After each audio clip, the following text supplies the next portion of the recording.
जी नाज़रीन अस्सलाम वालेकुम गाइस, आपके सामने आज़र अली पाशा और आज आप देख रहे हैं अवेला स्टूडेंट पाकिस्तान। नाज़रीन आप देख सकते हैं कि बारिश अभी शुरू हो गई है और बहुत तेज़ी के साथ आ रही है।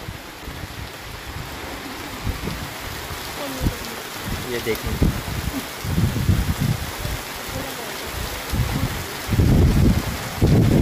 बदल बहुत ज़्यादा आ रहे हैं।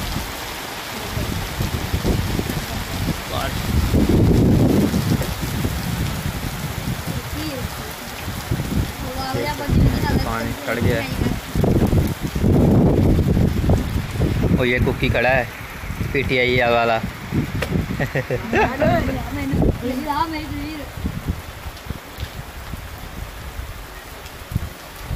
बदल बहुत ज़्यादा आ गए हैं।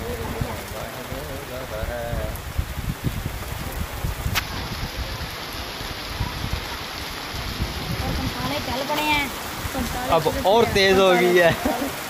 45 अभी चल पड़े हैं और बारिश बहुत ज़्यादा आगे से ज़्यादा तेज़ हो रही है।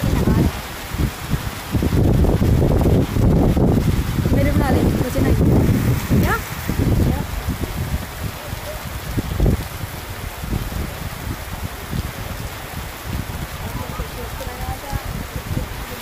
गंजा गंजा गंजा।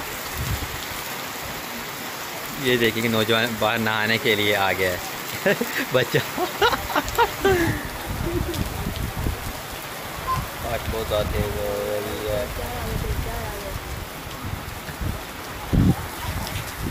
भाई क्या रे भाई मनु देख क्या